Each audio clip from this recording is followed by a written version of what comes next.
नमस्कार, मेरा नाम है ललित किशोर और अपनी आवाज़ में किरदारों की बात कहता हूँ। दोस्तों, आज हम सुनेंगे कहानी भोला राम का जीव। इसे श्री हरिशंकर परसाई ने लिखा है। ऐसा कभी नहीं हुआ था। धर्मराज लाखों वर्षों से असंख्य आदमियों को कर्म और सिफारिश के आधार पर स्वर्ग या नरक में निवास स्थान अलॉट करते आ रहे थे, पर ऐसा कभी नहीं हुआ था। सामने बैठे चित्रगुप्त बार बार चश्मा पोंछ, बार बार थूक से पन्ने पलट रजिस्टर पर रजिस्टर देख रहे थे। गलती पकड़ में नहीं आ रही थी। आखिर उन्होंने खोज कर रजिस्टर इतने जोर से बंद किया कि मक्खी चपेट में आ गई। उसे निकालते हुए बोले, महाराज, रिकॉर्ड सब ठीक है। भोलाराम के जीव ने 5 दिन पहले देह त्यागी और यमदूत के साथ इस लोक के लिए रवाना भी हुआ, पर यहाँ अभी तक नहीं पहुंचा। धर्मराज ने पूछा, और वह दूत कहाँ है? महाराज, वे भी लापता है। इसी समय द्वार पूरे खुले। एक यमदूत बड़ा बदहवास वहां आया। उसका मौलिक कुरूप चेहरा परिश्रम, परेशानी और भय के कारण और भी विकृत हो गया था। उसे देखते ही चित्रगुप्त चिल्ला उठे, अरे तू कहाँ रहा इतने दिन? भोलाराम का जीव कहाँ है? यमदूत हाथ जोड़कर बोला, दया निधान, मैं कैसे बतलाऊं कि क्या हो गया? आज तक मैंने जो नहीं देखा वो हुआ, पर भोलाराम का जीव मुझे चकमा दे गया।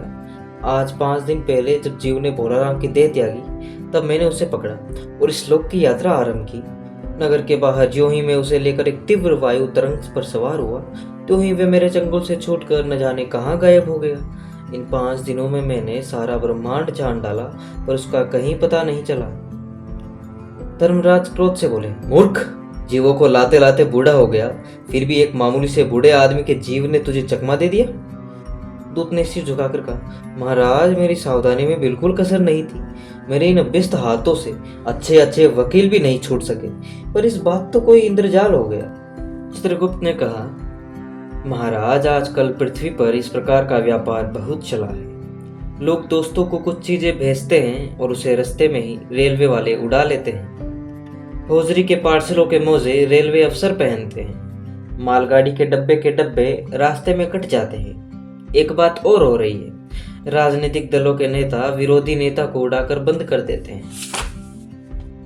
कहीं भोलाराम के जीव को भी तो किसी विरोधी ने मारने के बाद दुर्गति करने के लिए तो नहीं उड़ा दिया।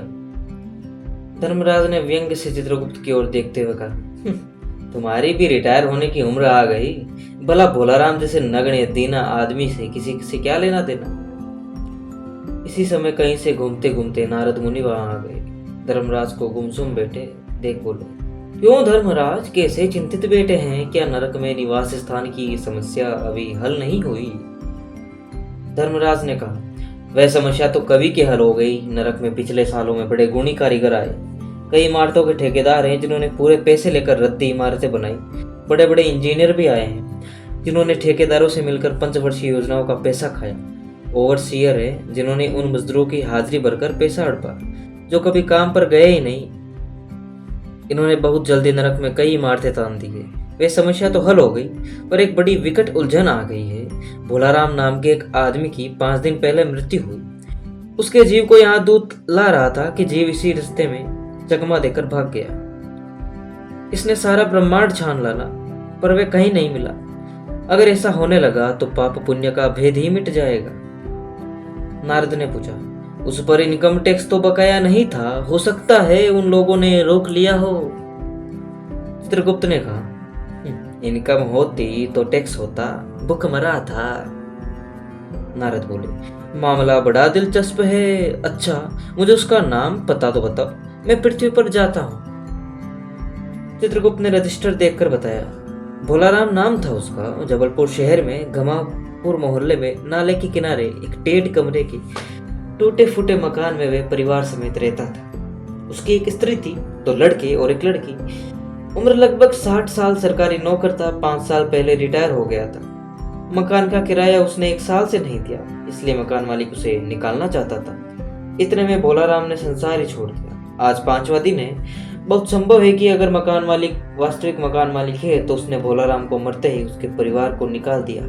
इसलिए आपको परिवार की तलाश में काफी घूमना पड़ेगा। माँ बेटी के सम्मिलित क्रंदन से ही नारद भोलाराम का मकान पहचान गए। द्वार पर जाकर उन्होंने आवाज लगाई, नारायण नारायण। लड़के ने देखकर कहा, आओ आओ महाराज बैठो। नारद ने कहा, मुझे भिक्षा नहीं चाहिए, मुझे भोलाराम के बारे में कुछ पूछताछ करनी है। अपनी माँ को जरा भेजो बेटी। भोलाराम की पत्नी बाहर आई। नारद ने कहा, माता भोलाराम को क्या बीमारी थी? क्या बताऊं, गरीबी की बीमारी थी। 5 साल हो गए पेंशन पर बैठे, पर पेंशन अभी तक नहीं मिली। हर 10-15 दिन में एक दरख्वास्त देते थे, वहां से तो यहाँ से जवाब आता ही नहीं। और आता तो यही कि तुम्हारी पेंशन के मामले पर विचार हो रहा है। इन 5 सालों में गहने बेचकर हम लोग खा गए, फिर बर्तन बिके, अब कुछ नहीं बचा। फाके होने लगे हैं। चिंता में घुलते घुलते भूखे मरते मरते उन्होंने दम तोड़ दिया। नारद ने कहा, क्या करोगी माँ, इतनी ही उम्र थी? ऐसे तो मत कहो महाराज, उम्र तो बहुत थी। 50-60 रुपया महीना पेंशन मिलती तो कुछ और काम कहीं क्या गुजारा हो जाता, पर क्या करें, 5 साल नौकरी से बैठे हो गए, अभी तक एक कौड़ी नहीं मिली। दुख की कथा सुनने की फुर्सत नारद को नहीं थी। वे अपने मुद्दे पर आए। माँ, ये तो बताओ कि यहाँ किसी से उनका विरोध, प्रेम, जिससे उनका जी लगा हो? पत्नी बोली, लगावत तो महाराज बाल बच्चों से ही होता है। नहीं, परिवार के बाहर भी हो सकता है। मेरा मतलब किसी स्त्री ने घुर्रा कर नारद की ओर देखा, बोली, मत बको महाराज, तुम तो साधु हो, उचक्के नहीं। जिंदगी भर उन्होंने किसी दूसरी स्त्री की आंख उठाकर नहीं देखा। नारद हंसकर बोले, हाँ, बहुत ये सोचना ठीक है, यही हर अच्छी गृहस्थी का आधार है। अच्छा माता, मैं चला। स्त्री ने कहा, महाराज आप तो साधु हैं, सिद्ध पुरुष है, कुछ ऐसा नहीं कर सकते कि उनकी रुकी ही पेंशन मिल जाए, इन बच्चों का पेट कुछ दिन तो भर सके।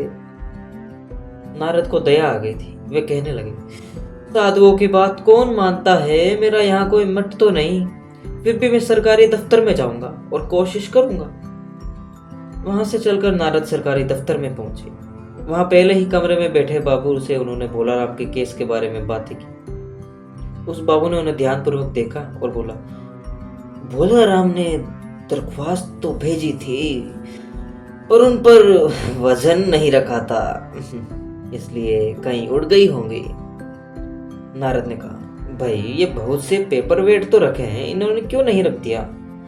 बाबू हंसा, आप साधु हैं, आपको दुनियादारी समझ में नहीं आती। दरख्वास्तें पेपर वेट से नहीं दबती। खैर, आप उस कमरे में बैठिए, बाबू से मिलिए। नारद उस बाबू के पास गए। उसने तीसरे के पास भेजा, तीसरे ने चौथे के पास, चौथे ने 5वें के पास।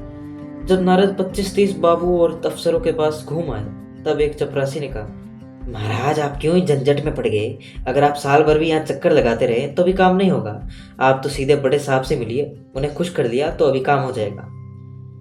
नारद बड़े साहब के कमरे में पहुंचे। बाहर चपरासी ऊँघ रहा था, इसलिए उन्हें किसी ने छेड़ा नहीं।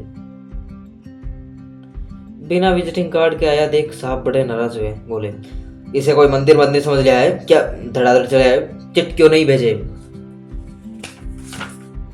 नारद ने कहा, कैसे भेजता चपरासी, सो रहा है।